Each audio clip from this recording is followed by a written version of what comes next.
E aí, pessoal, bem-vindos ao Fazendo a Diferença Podcast. Eu sou o Pedro Mores. E eu sou a Érica Felipusso. E hoje nós estamos aqui com um convidado super especial. Ele que faz a diferença na vida de muitas pessoas, que fez e continua fazendo a diferença na minha vida, na vida do Pedro.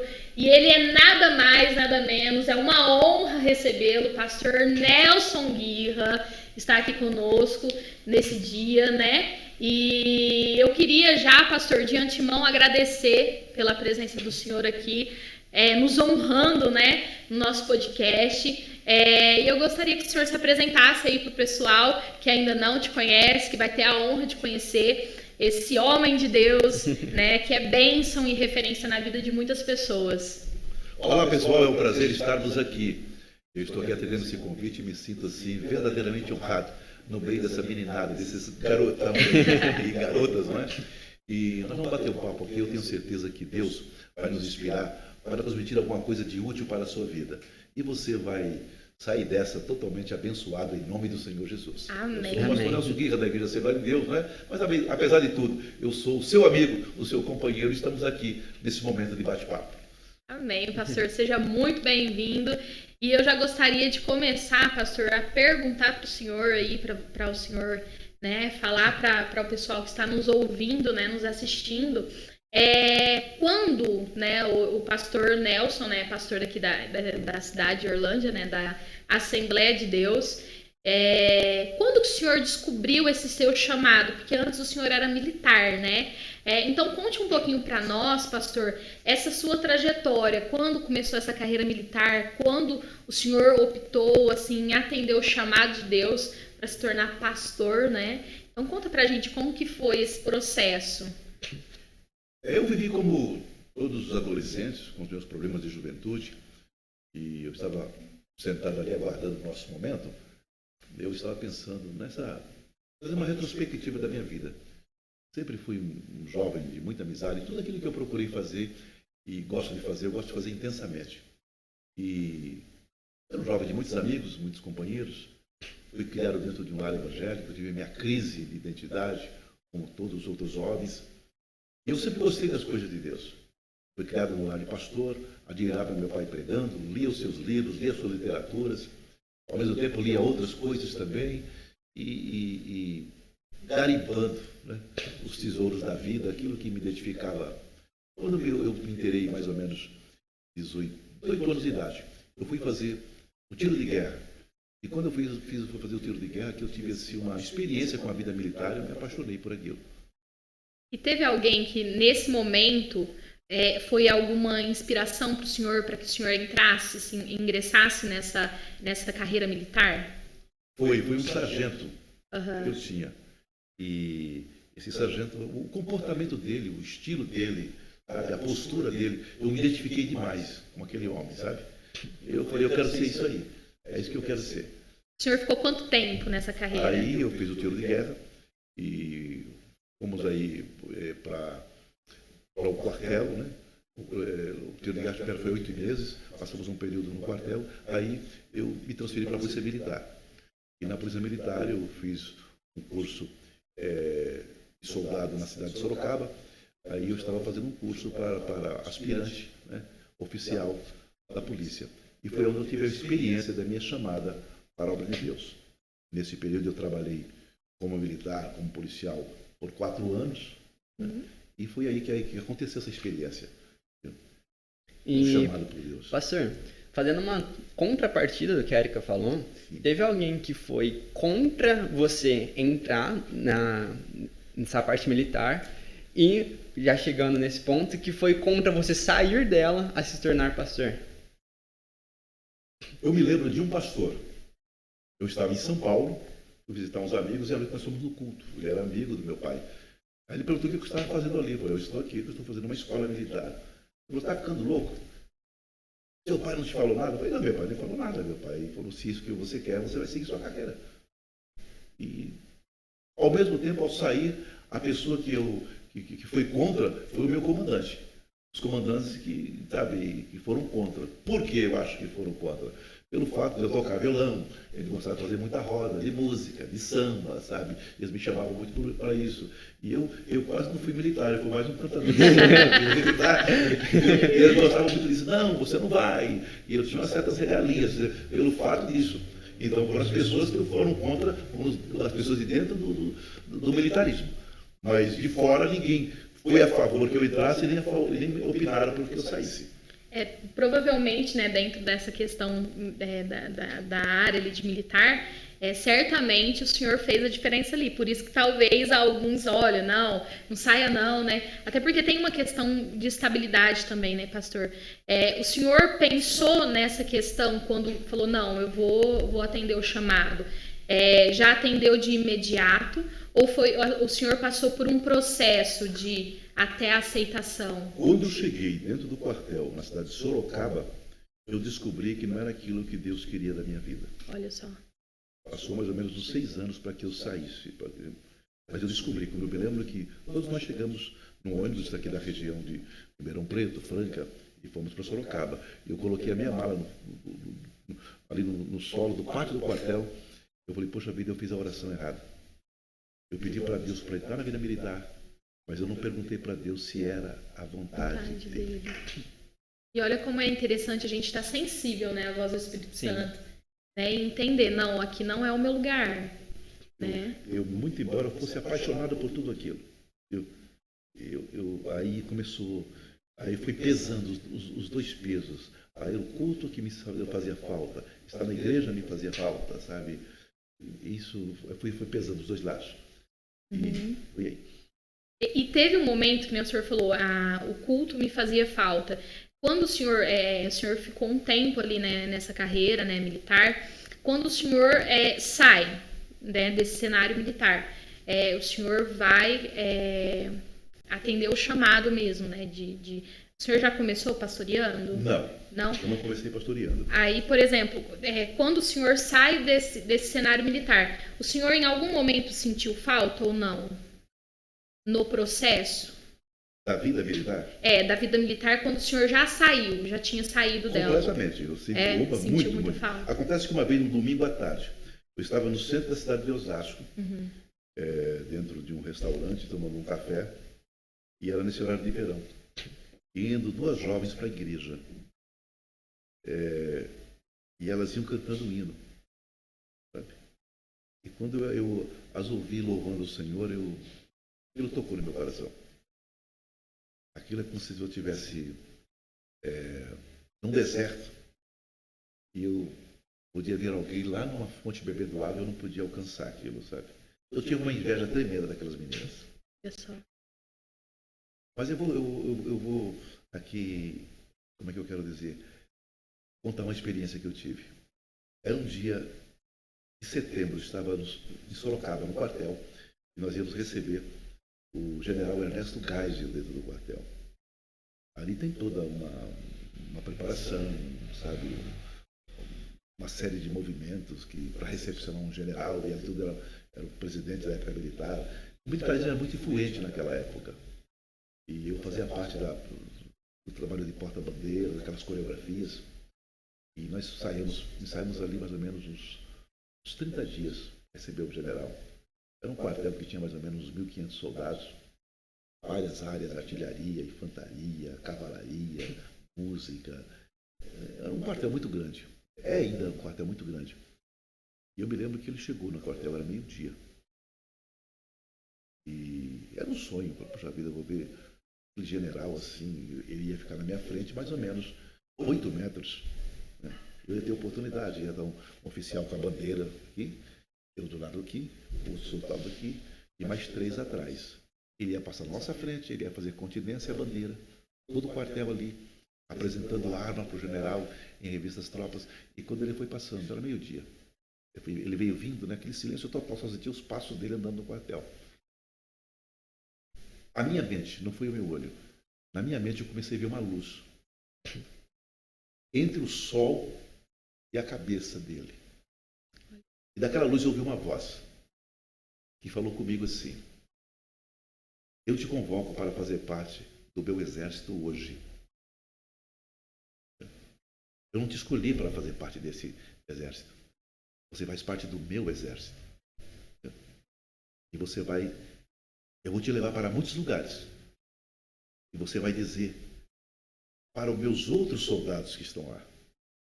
E assim que você, general, passa e revista as suas tropas, eu passo e revista a minha igreja. E quero encontrá-la preparada como todos vocês aqui estão. Naquele dia eu não fui mais o mesmo. Naquele dia minha vida foi. Teve um encontro mesmo, Tive um né? encontro. E olha só que bacana. Aí começou o processo todo para sair daquela vida militar. Foi uma luta, foi uma luta para fazer essa renúncia. Eu imagino. Você já estava totalmente imerso ali, né? E até uma dúvida, além do que a gente foi falando, é que você já tinha uma vida com Deus antes de você entrar, né? E como é que era a sua relação com Deus ali dentro? Você tinha um momento que você conseguia orar ali sozinho, porque é todo mundo junto, né? Então, assim, você tinha esse momento ou já era algo mais introspectivo? Eu sempre fui assim imenso naquilo que eu fazia. Eu sempre fui amigo, eu tinha muitos amigos. E o meu problema é amigos. É fazer amigos. Tinha muitos amigos. E era difícil ser fiel a Deus, ser crente ali, e ao mesmo tempo estar com os amigos. Porque você vai ver com 24 horas com aqueles amigos. Né? Então era muito difícil. Eu acho que, na realidade, quem veio ao meu encontro foi Deus. Eu não fui procurar Deus. Foi Ele que veio me buscar. Eu estava distante de Deus naquele momento. Naquele período de tempo. É a influência, né, pastor? A influência. Influência. O senhor era bem jovem, né? Eu era jovem. Eu era bem jovem. É que normalmente a gente pensa que, não, eu tenho firme na minha cabeça aquilo que eu acredito e minhas amizades nunca vão me tirar daquilo. Só que muitas das vezes não te tira hoje, mas começa hoje, fala um pouquinho, mãe mais um pouco, te oferece alguma coisa, às vezes, que você não aceita a princípio, só que vai tão de pouquinho que aquilo acaba se tornando normal para você. E o que é normal, por mais que às vezes não é correto perante aquilo que você acredita, você acaba caindo, né? E essa questão de amizade é algo muito... que se fala bastante, porque você tem toda aquela sua visão sobre a vida e seus amigos têm algo diferente, que às vezes pode acrescentar ou não. E se você não tiver aquela sensibilidade de falar assim, não, esse daqui já fere os meus princípios, você acaba indo sem nem perceber. Ainda mais quando você é muito novo, né? Sim, com certeza. Realmente foi a crise que eu vivi, foi isso aí. Realmente foi isso. Eu digo assim, até hoje, eu tenho... Pastor Nelson, qual a sua maior carência que você tem? É amigos. Eu gosto muito de amizade. Embora eu não possa ser tão assim, dedicado à amizade. Mas eu gosto demais de amizade. Eu acho bonito uma amizade fiel. Acho que nós precisamos disso. Com certeza. E pastor, agora chegando nesse momento, né, da sua decisão, do ministério mesmo, né? Quando surgiu o ministério, o chamado do senhor? Eu chego no quartel, aí eu explico para os meus comandantes tudo. Eu não posso, porque eu quero sair daqui. Não dá para mim viver essa vida militar mais. Aí eles dizem, não, você está cansado. Eu vou te dar 40 dias de folga para você repensar a sua vida. Mandaram chamar um psicólogo, ele conversou comigo, me tentando convencer. Eu falei, acho que eu devo estar com a cabeça cansada, deve ser tudo da cabeça. E eu fui para Franca. O pastor Santana era pastor em Franca. Eu cheguei e contei com ele a história. Olha, meu filho, vai trabalhar esses 40 dias aqui, aproveita, vai cantar nas igrejas, está com os jovens aí. Aí aquela vontade aguçou muito mais. O desejo de sair da vida militar foi muito mais forte. Entendeu? Aí passaram os 40 dias, eu voltei ao quartel, aí o comandante falou, ei, vamos trabalhar? Eu falei, o que você resolveu? Como é que você está? Eu estou pior, não quero sair daqui. Falou, sério? Ele olhou para mim assim e falou, vou fazer uma coisa que eu nunca fiz com ninguém. O que o senhor vai fazer? Porque eu sou seu amigo, ele falou assim, eu vou te dar uma baixa para você agora. Isso demoraria 6 meses para você sair daqui. Você vai sair daqui dentro de 24 horas. Olha só. Aí só foi, eu ia onde eu morava, no República onde eu morava, pegar todas as minhas coisas, Trazei para o quartel, a arma, devolvi tudo, fiz o processo, tudo que tinha que ser feito, conversei com o psicólogo, com o médico, com um bocado de gente lá, aí eles me deram a baixa. Com 24 horas estava livre. Olha só. E aí o início do seu ministério começa em qual cidade, pastor? Em Franca. Aí eu fui fazer teologia, foi quando o pastor Santana, eu já tinha sido líder de jovens e comecei a se envolver com o trabalho de jovens, ao mesmo tempo dirigia, éramos casados, já novos casados, dirigia pontos de pregação e tinha igrejas, por exemplo, lá em Furnas, que não tinha dirigente, aí ele me mudava no fim de semana para lá, era muito complicado, porque lá só tinha um templo, mas tem pessoas de todas as denominações que moram lá. Sim. É uma cidade que acolhe as pessoas que vão trabalhar na usina de todas as denominações. Então eu era um pastor para pregar para batista, presbiteriano, adventista, sabe, e assembleiano misturado, e tudo numa igreja só. E nós íamos lá todo fim de semana pregar. Foi a primeira experiência que eu tive como pregador. Aí você pregar na igreja, fazer trabalho para jovens, organizar congressos de jovens, e aí começamos esse envolvimento na obra. E, pastor, assim que você acabou de sair do quartel, tudo, você falou que foi um processo até que bem rápido, qual foi o seu sentimento? Você consegue se recordar? Se foi algo mais tipo, que alívio, que agora eu posso realizar aquilo que Deus preparou para mim, ou se foi um medo, um susto, putz, saí agora. Isso.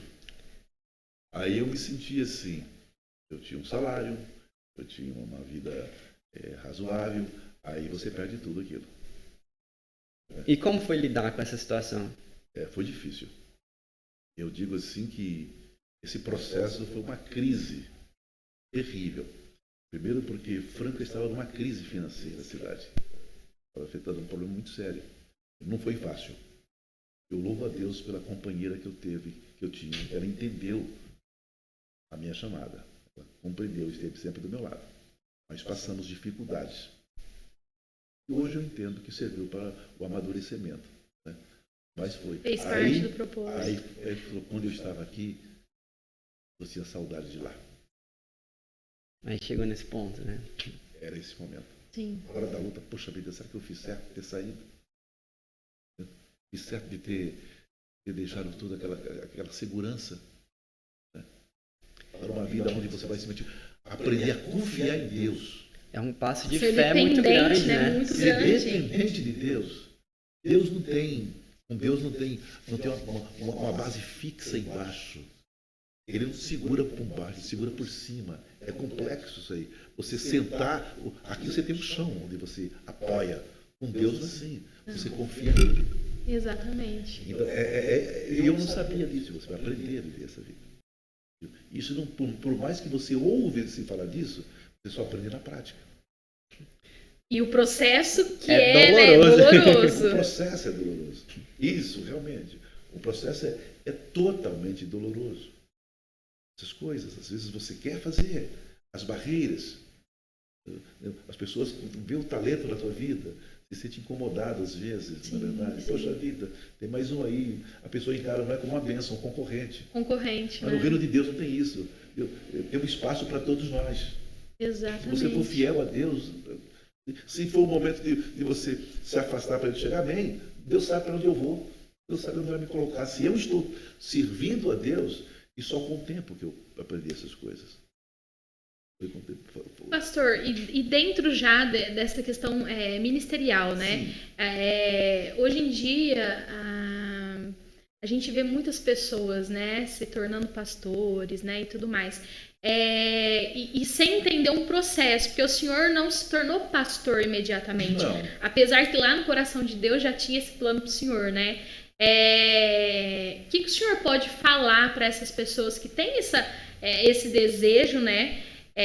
De repente tem até o chamado, mas essa pessoa não entende e não respeita esse chamado. Porque o senhor comentou, né? O senhor foi líder de jovem, dirigiu pontos de pregação. E tem muitas pessoas hoje em dia que é muito imediatista, né? Ai, não, eu tenho chamado para ser pastor, eu já quero ser pastor de imediato. E não entende que o ministério começa lá atrás, às vezes lavando a igreja, às vezes, né, ajudando na portaria. Ajudei de construir templos, levantei templos, trabalhei de pedreiro. E falei assim, não tenho dificuldade com isso, porque eu não enxergo o ministério. Eu sou pastor, eu não posso lavar a igreja. Exato. Se Deus me dá o luxo de, na nossa igreja, ter uma pessoa que possa lavar, tudo bem. Não. Mas se não é, eu preciso lavar a igreja. Exatamente. Isso é um ponto muito Muito crucial importante. na parte da liderança, né? É, Você ser líder por completo é você abraçar Isso, tudo. exato. E não somente aquilo bonitinho, né? Eu sou pastor, então eu só tô com o microfone, as coisas mais feias, Sim. que é a parte da limpeza, Bastidor, né? os Os bastidores, bastidores. eu não me envolvo. Eu acredito, sem tentar denegrir a chamada de alguém, mas se não passarmos por esse processo, nós vamos ter dificuldades lá na frente. Com certeza. Tanto dificuldades conosco, e as pessoas terão dificuldade com a gente. Porque essa pessoa é como se fosse um patinho dentro do galinheiro. Poxa, eu sou estranho aqui, não é possível. É todo mundo pintinho, só eu que sou patinho. É verdade, não é? Exato. Então, e pastor nada mais o que é a função do pastor? Paulo explica muito bem isso no capítulo 5 de Éfeso. Você é uma pessoa responsável ali que vai orientar os outros como fazer a obra. Jesus, ele é o dono, o patrão de todas as coisas. Eu coloco você aqui, pelo fato de eu ter passado por um processo e aprendeu comigo, você ensina os outros a fazer essa mesma obra. Nada mais é. Eu tenho que viver uma vida para ser exemplo dos demais.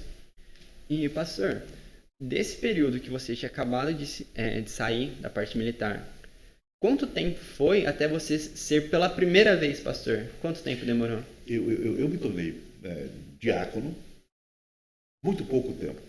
Quando o pastor Santana sai de Ribeirão Preto, ou de Franca para Ribeirão Preto, eu estava em São Paulo. Foi em São Paulo. E aí ele liga para mim e convida para ir para Ribeirão Preto. E viemos, trabalhamos aqui no Ministério da IADERP, com jovens. Foi na década de 80. E ele me manda dirigir uma igreja naquela época. Eu passei pelo diaconato, foi uns 3 ou 4 meses, ele já me consagrou o presbitério da igreja. Entendeu? E eu voltei para Franca, na década de 90, no fim da década de 80, eu já era evangelista. No começo dos anos 90, 91, eu já era pastor. Então, década de 90, 2000, 2010, nós vamos mais ou menos 40 anos. Eu calculo 40 anos como pastor. Mas foi um processo. Década de 70, eu passei por todo esse processo, ao final, e foi até o meio de 84, mais ou menos. Sabe? Aí, quando chegou em 85, 86, eu entendi a minha chamada.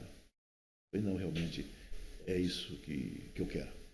Pastor, e quais são, né? Quais foram ou quais são os maiores desafios enquanto pastor? Que o senhor se recorde alguma questão desafiadora que o senhor já vivenciou? Ou ainda existe essas questões desafiadoras, né? Para um pastor?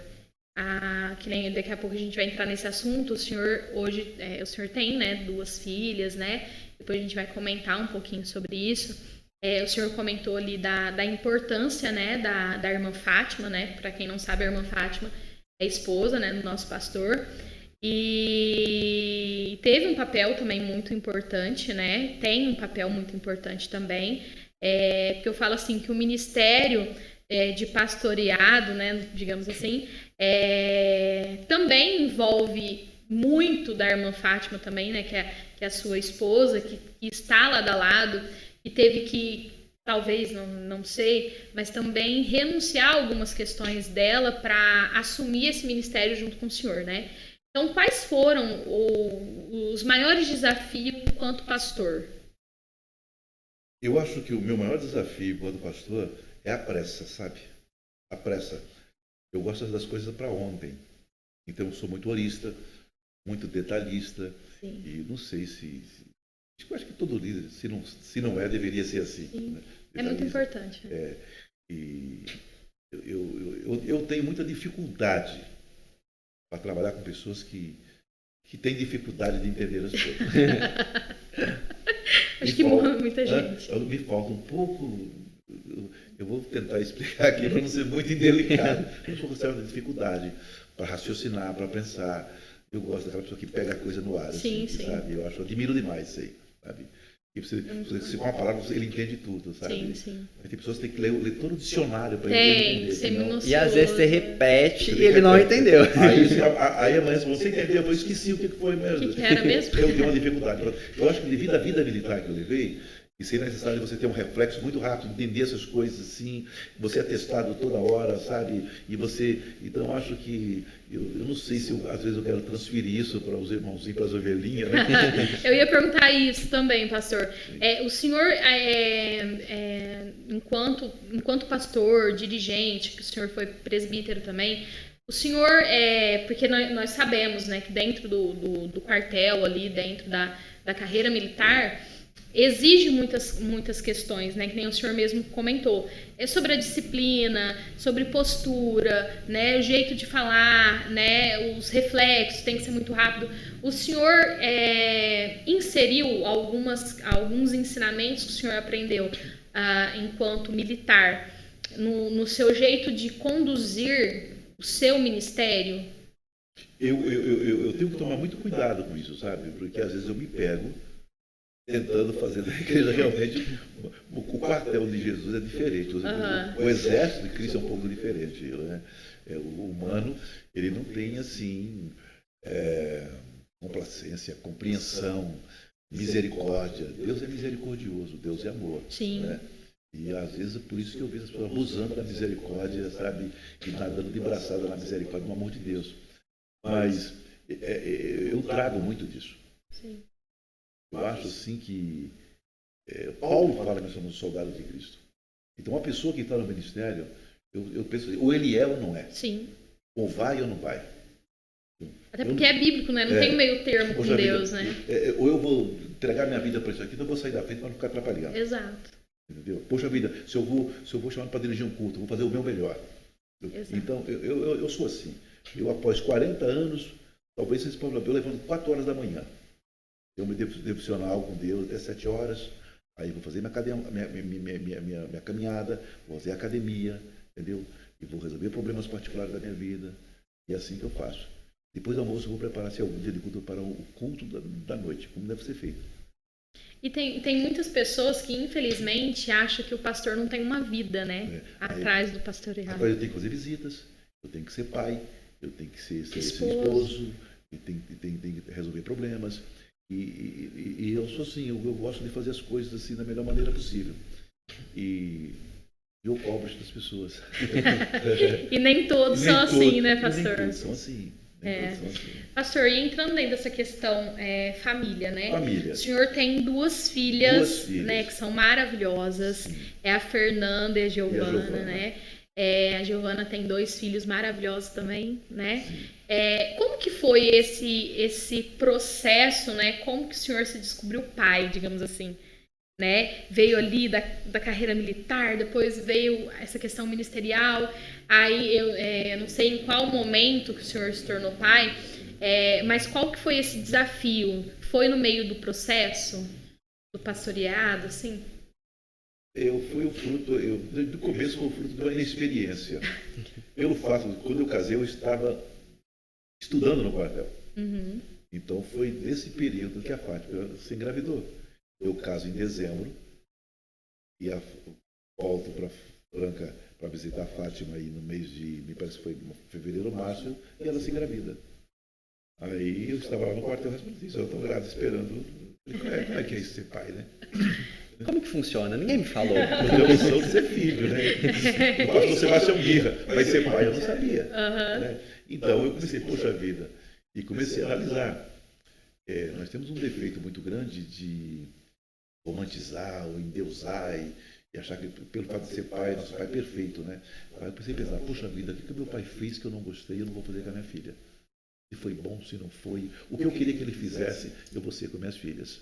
Uhum. Então meu pai era uma pessoa muito homem, muito bacana, muito bom, mas ele era muito no mundo dele. Uhum. Ele era muito introvertido. Entendeu? Eu disse para o pai, preciso falar com o senhor. Eu disse, eu não quero ser com minhas filhas. Eu quero ser um amigo, eu quero ser um pai totalmente aberto.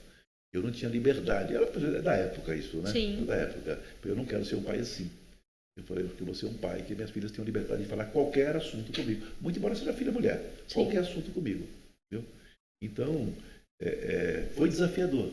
Mas o que eu fui fazer? Eu fui ler, eu fui ouvir, eu fui participar de palestras. Vai se preparar para aquilo. E isso é muito engraçado, né?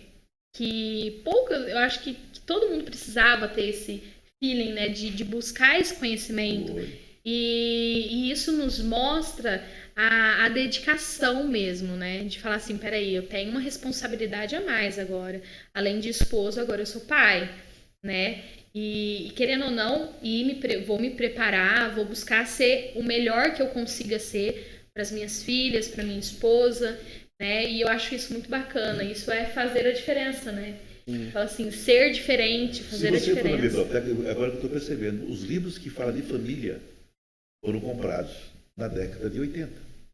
Eu acho que a maioria, todos eles foram comprados nessa época. Eu não me lembro de eu ter livros que falam acerca de família, casamento, relacionamento de outra época. Foi na época desse princípio, eu procurei estudar, procurei saber, procurei ouvir e participar de seminários de família, sabe? E comecei a colocar em prática, né? Eu acho que é uma expressão de humildade quando você para ouvir. Né? E analisar, e pessoas que têm uma experiência que podem... Né? Com certeza. E isso traz um reflexo, né, nas filhas do Senhor. Inclusive, a gente vai deixar o canal aberto, né, para as filhas do Senhor estar aqui também, porque eu tenho muito a acrescentar, tem muito conteúdo, tem muitas coisas bacanas que elas estarão com certeza acrescentando aqui para o canal. E isso é o que o Senhor fez, né, essa questão de buscar e se envolver, falar assim, não, eu quero que as minhas filhas tenham liberdade de falar sobre tudo comigo. E isso reflete muito em quem elas se tornaram hoje, né? Porque assim, a gente vê o cuidado, o carinho que o Senhor tem por elas e elas pelo Senhor. Érica, eu nunca impus. Eu acho que o nosso relacionamento em casa é pautado no amor. Sim. Elas sem que eu cobrasse. Mãe, o pai gostaria disso? Qual a opinião do pai dessa roupa? Pergunta para ele. Sim. Acha, né? Isso é muito bacana. Sem haver cobrança. O pai, mãe, tem um rapaz ali me olhando, o que o pai vai achar? E é uma coisa que tem se perdido, né, pastor? Foi. Falo assim, infelizmente a gente está vivendo uma inversão de valores absurda dentro da família, né? Nós estamos vivendo aí, que nem nós entrevistamos, né? É uma pessoa que fala muito sobre isso. Que olha, que também buscou conhecer, né, como ser mãe, né, essa questão. E até o Pedro colocou que hoje em dia esse contato, esse olhar, essa atenção, ela tem sido muito substituída por celular, pela internet, né? E isso a gente tem visto nessas gerações que tem vindo, né?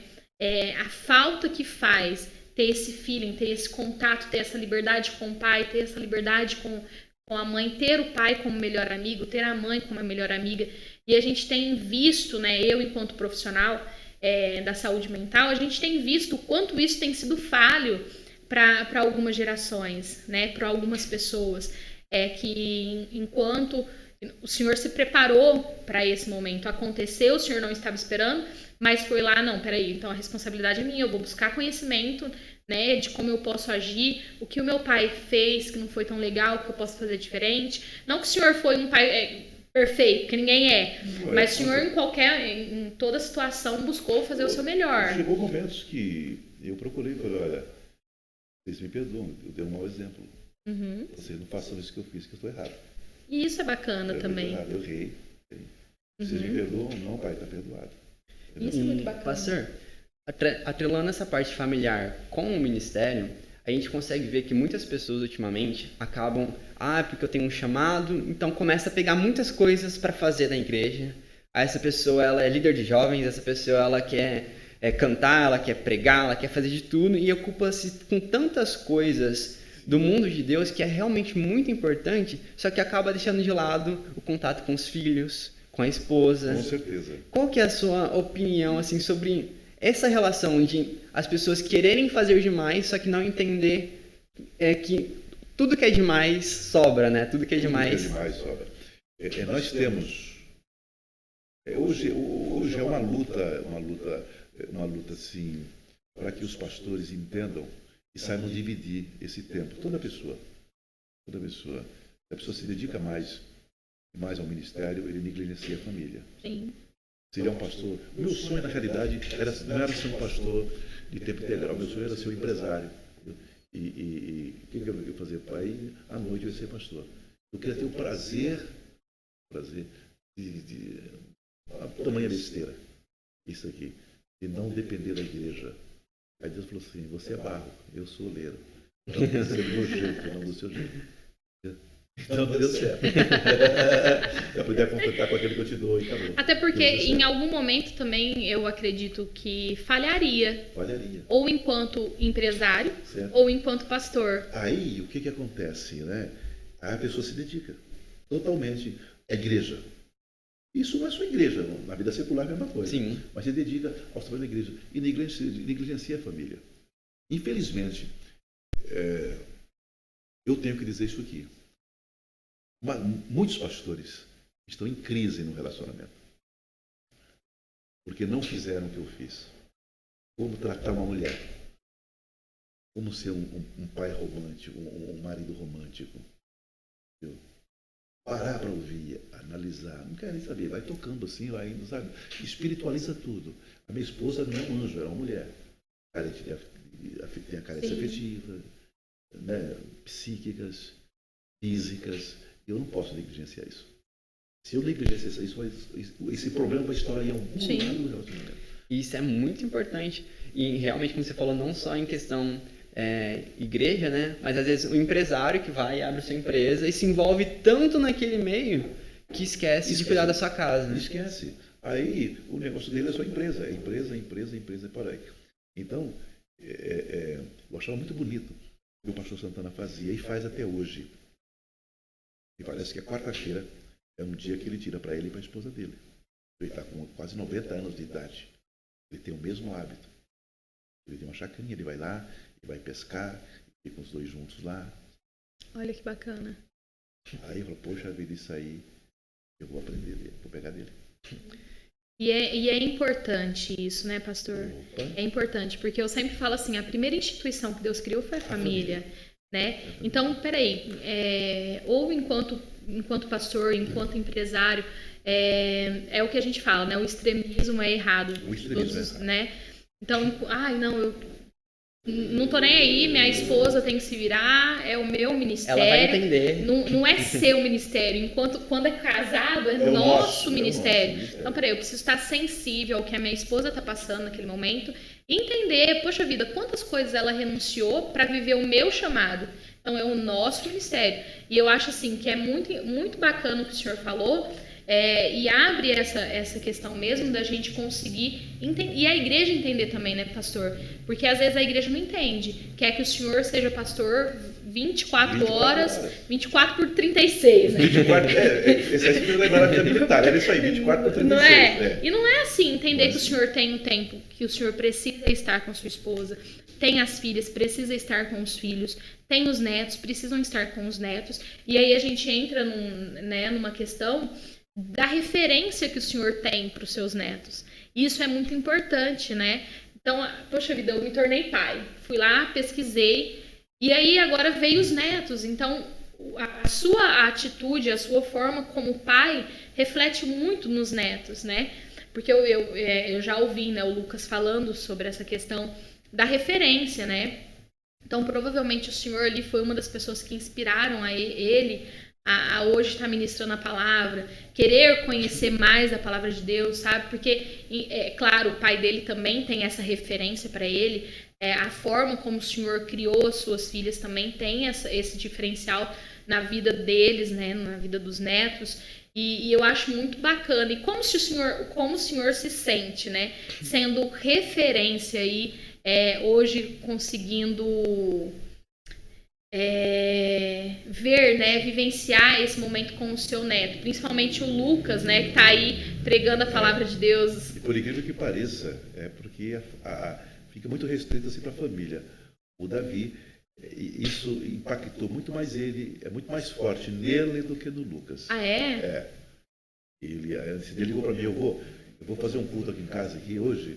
Eu falei, Davi, Porque você sabe que eu sou pastor aqui dessa congregação. Então, a sala da casa dele está uma congregação. Olha só. Ele pegou um cesto de lixo, coloca lá o púlpito dele, aí ele coloca uma garrafa de água lá assim do lado, o Novo Testamento, e faz o culto dele. Então, nós queremos convidar o senhor para vir pregar aqui, porque o pai dele fazendo isso, né? Sim. Ele faz. Então, ele vive isso muito mais do que o Lucas, né?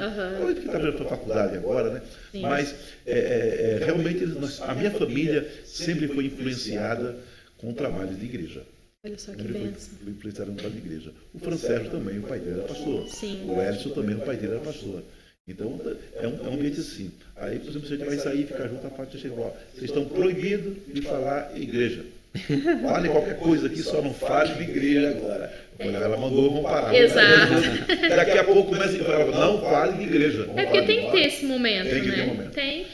Porque aí você vai ficar atento se está acontecendo alguma coisa, se um está com um olhar meio diferente, se está passando por algum momento difícil, né? E quando a gente está focado tanto em uma única coisa, a gente acaba esquecendo os detalhes, né? Tá por trás ali daquele suporte, porque um pastor ele precisa ter esse suporte familiar, né? A esposa que apoia, os filhos que apoiam, porque quando o pastor ele não é apoiado pela sua esposa, ele não é apoiado pelos seus filhos, em algum momento não vai dar certo, né? Concordo plenamente. Se ele não tiver essa base, família, fica muito difícil. Muito, completamente. Difícil, sabe? Primeiro vai viver uma farsa. Sim. Vai viver uma farsa. Então, se faz necessário que ele peça sabedoria a Deus, para que ele possa construir a família dele dentro de uma base muito saudável, sabe? Para que ele dê um suporte lá na frente. Né? Eu me lembro da Giovana, deveria ter uns 15, 16 anos, ela estava procurando um namorado, ou qualquer outra menina de paquera. Aí, mãe, será que seu pai gosta desse? Mãe, esse aqui. Não, esse aqui tem defeito, meu pai não vai gostar. Aí eu percebi que ela procurava o namorado, mas a referência seria eu. Aí eu fiz uma carta para ela, né? Eu mandei uma carta para ela. E ela não deveria ter medo de errar. Sim. E você não pode escolher uma pessoa pensando em mim. Eu deixo o seu coração falar. Né? E se você errar, eu estou aqui para dar apoio para você, na hora que você quiser. Não tenha medo de amar e acreditar no amor. Isso é muito importante. E aí entra uma questão de que a filha mulher, né? Ela vai buscar referências do pai. Vai buscar referências do pai. No seu esposo. Então, assim, a importância de se manter uma relação bacana e de amigo com os seus filhos reflete muito no casamento deles também. Porque, vamos supor, mesmo se fosse um homem, por exemplo, né, um filho homem, ele buscaria na esposa referências da mãe. Então, se a mãe é atenciosa, ele buscaria uma esposa atenciosa, né? E isso é muito importante. E a gente vê o reflexo disso. E por outro lado, ele tem que tomar muito cuidado, né? Muito cuidado, principalmente o homem. E a esposa não é a mãe Exato. Não vai fazer tudo por ele. Não vai fazer. Exato. Mãe descasca a laranja, mãe, se brincar, ela mastiga a comida para você. A esposa não faz essas coisas. Exatamente. É verdade? Sim, com certeza. Não, minha mãe fazia, sua mãe porque é mãe. Sim. É ter esse tato que você teve de falar assim, olha, não tenha medo, vá em frente. Vai em frente. E ame verdadeiramente, porque muitas vezes a gente fica tanto, mas será que eu vou acertar? Mas eu tenho que me policiar em certas coisas para eu não errar, porque eu não posso falhar nessa atitude. E você acaba se privando de viver um amor intenso, um amor real. E se você cair, não for real aquilo, tipo, você falhar nessa tentativa, tá tudo bem. Vai buscar referências, então, né? aí a pessoa tem que ter, poxa vida, meu pai disse que se eu errasse, a porta estava aberta. Uhum. Ele estava ali para dar um apoio. Porque todos nós somos planos de errar. Sim, com Todos certeza. nós. E uma das qualidades que eu acho que um pastor tem que entender é isso, que o ser humano erra. E você tem que ter um espírito de perdão, Sim. sabe? Todas as horas.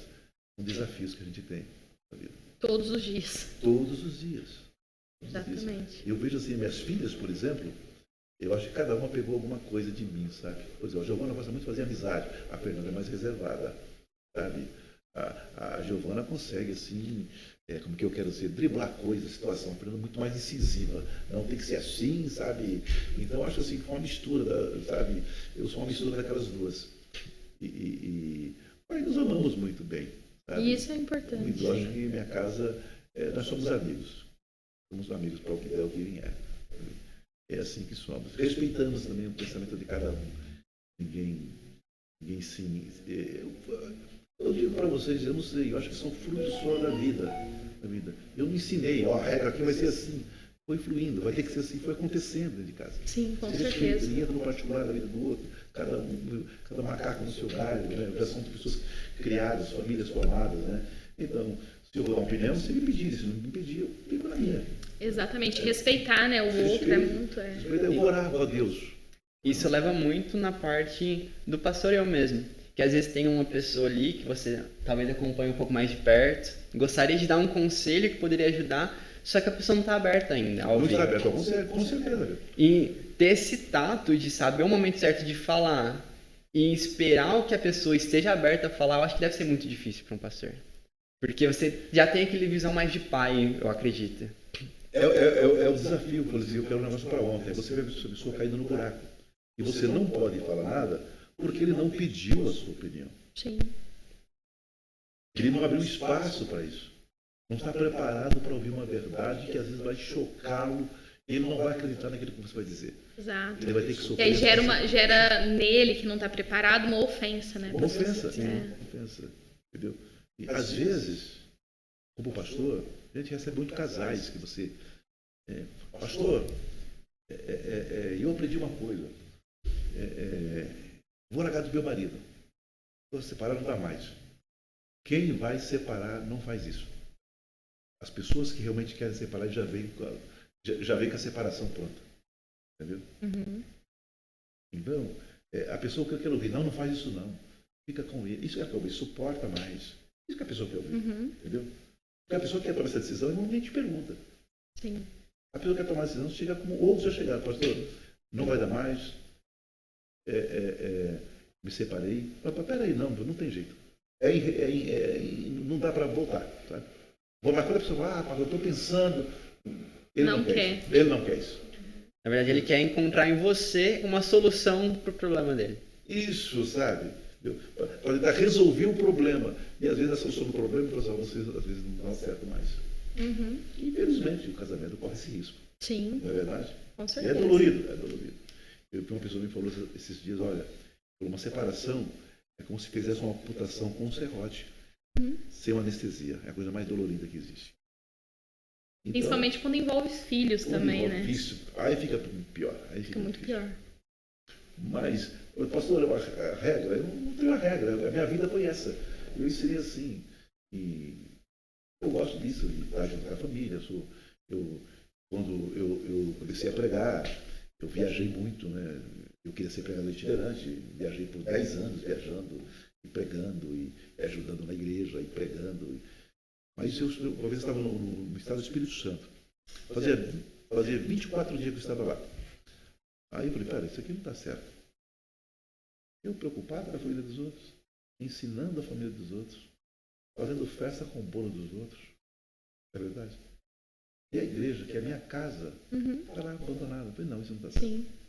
Eu procurei na Bíblia, todos os homens de Deus que a Bíblia mostra, as suas esposas o acompanharam. Eles nunca andaram sozinhos. Se a minha não tem como andar comigo, porque eu tenho filhos pequenos, tenho que estudar, eu vou voltar e no tempo certo as coisas vão acontecer. Mas a família foi prioridade na minha vida, sempre foi prioridade. Ter esse tato é muito importante, que você começa a ver mais o valor realmente da família. Porque hoje as pessoas acabam olhando que o casamento é algo muito ruim, porque às vezes você não dá a devida atenção. É que nem aquilo que a gente ia falar. Se você vive só para o seu trabalho ou para a igreja, você não dá atenção para sua família, aquele ambiente vai ser horrível. E às vezes não quer abrir mão, né, também de algumas coisas. Porque casamento é isso, né? É renunciar. Um renuncia de um lado, o outro renuncia a alguma coisa. Isso é algo muito crucial, principalmente quando se fala da retórica da mulher. Porque às vezes o homem quer sempre que a esposa o acompanhe. Mas se a mulher vai ter alguma atitude ali, algo que ela precisa de um suporte, que ele vai acompanhar ela, aí ele já não está disposto a fazer a mesma coisa por ela, entendeu? E a retórica das duas, né? Você tem que estar disposto a apoiá-la nos sonhos e naquilo que ela está fazendo, assim como ela também contigo. E isso é algo que falta muito. Eu quero que você me ajude, mas para te ajudar tem seus certos limites. Exatamente. Pastor, mas assim, que bate-papo gostoso. Foi um prazer estar com vocês aqui. Foi uma honra mesmo recebê-lo aqui. Eu tenho certeza que o senhor faz muita diferença na vida de muitas pessoas. Já fez muita diferença na vida daqueles que de algum modo passaram pela tua vida, seja lá no quartel, seja enquanto o senhor viajou enquanto pregador itinerante, seja num período de presbitério, né? E agora como pastor, passou em várias cidades, né? E a gente vê muito isso, principalmente quando o senhor veio aqui para Orlândia. Antes o senhor estava na cidade de Batatais, né? E era muito bacana ver, principalmente em cultos de aniversário, né? O pessoal vinha, eu não sei se continua vindo, né? Eu acho que até o último continuam vindo. E isso é muito, muito bacana, né? A gente consegue verificar a importância e a diferença que o senhor fez na vida daquelas pessoas que de algum modo marcou, né? Sim, deixou uma sementinha. Deixou uma semente que está germinando ali e a forma de retribuição é essa, estar aqui em contato, né? Vindo homenageá-lo. Isso é muito bacana, assim. E eu creio que o senhor também está plantando muitas sementes, né? Em terras férteis aqui nos corações dos irmãos orlandinos aqui. E fica o nosso agradecimento por ter aceito esse convite, né, de vir aqui bater um papo conosco. E o Pedro vai fazer as perguntinhas finais aí. Então, para finalizar, pastor, a gente sempre gosta de falar, né, que a gente vai trazer algumas perguntas que não tem resposta certa. É simplesmente visões diferentes sobre os mesmos assuntos e que uma complementa a outra, né? Então, para iniciar, eu gostaria de saber o que é amor para você. Amor? O que é amor? O amor é dar. O amor é dar sem esperar nada em troca. Para mim, isso é amor. Não tem nenhuma expectativa de retribuição. Que é algo tão difícil de ser feito. Sem esperar nada é algo realmente que... É o amor. Você faz só por amor. Exato. As pessoas trabalham muito. As pessoas tendem a achar que o amor, para você dar o amor, você precisa receber. E na realidade não é isso, né? Não. Você precisa dar, mesmo que você não receba. O amor te leva a pensar só no outro. Nunca pensar em você. O amor é sacrificial, não tem jeito. Sim. E como uma próxima pergunta, o que é família para você? Família. A família para mim é a base. A família é minhas duas pernas. Lindo. É isso, minha família. Eu sou com 65 anos, eu sou apaixonado ainda.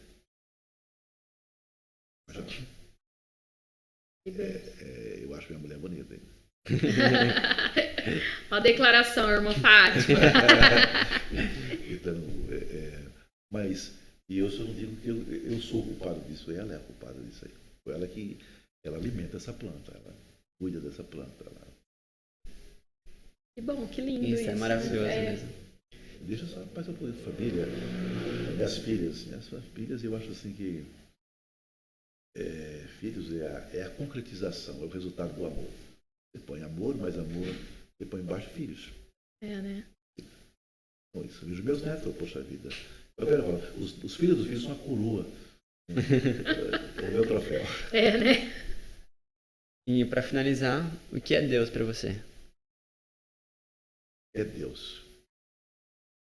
Sabe, Pedro, eu comecei a andar com Deus, com toda experiência, com 18 anos. Eu tenho consciência disso. E Deus me surpreende todo dia. Todo dia Ele está surpreendido. Deus é tudo. Deus é tudo.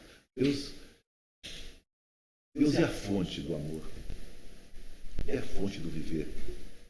É a fonte de toda a razão. Esse é Deus. Então é isso daí. Queria agradecer mais uma vez por você estar aqui com a gente. E para finalizar, se você pudesse deixar algum recado, alguma mensagem para as pessoas que estão nos assistindo, que seja sobre qualquer assunto, o que você deixaria para o pessoal? O que eu tenho a dizer é o seguinte.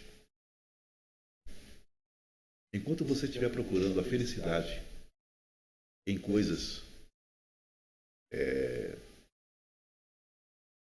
no exterior da tua vida você nunca vai encontrar. A nossa felicidade, ela está aqui dentro de nós. A gente fala assim, mas não é aqui, está aqui, né? Sim. Está aqui a felicidade. Você é que cria. Você é que aceita as coisas como são. Você consegue gerar essa felicidade dentro de você. É possível ser feliz nos momentos mais difíceis da vida. É só você compreender quais são as razões do que está acontecendo com você. Então, ouse ser feliz. Lute para ser feliz. Corra atrás da felicidade. Não se esquecendo que tudo começa em Deus. Isso aí. Que bate-papo maravilhoso, pessoal.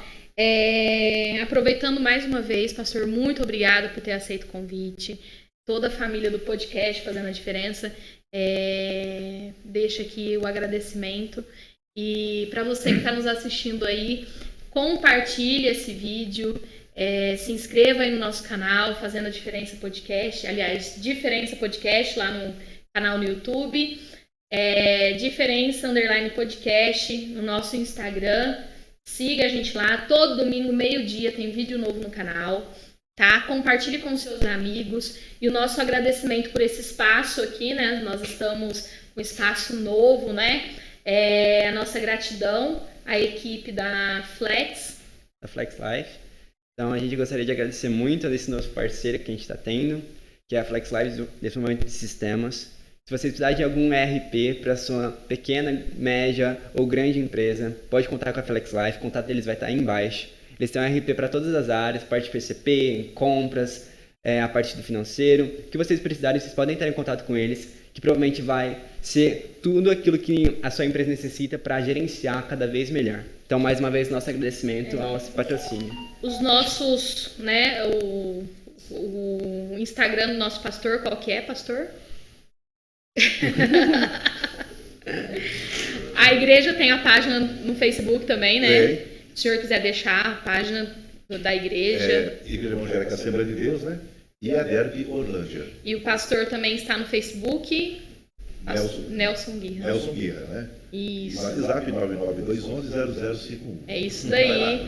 As nossas redes sociais também vão estar aqui embaixo. E se você tem alguém aí que faça a diferença, né? E que seria interessante para que a gente trouxesse aqui, comente aí nos comentários, nos chame pelo direct. E se você também quer fazer parceria aqui com o canal, só nos chamar, entrar em contato comigo ou com o Pedro. Estaremos à disposição, tá ok? Deus abençoe vocês e até mais. Isso aí, pessoal. Vem fazer diferença conosco. Tchau, tchau.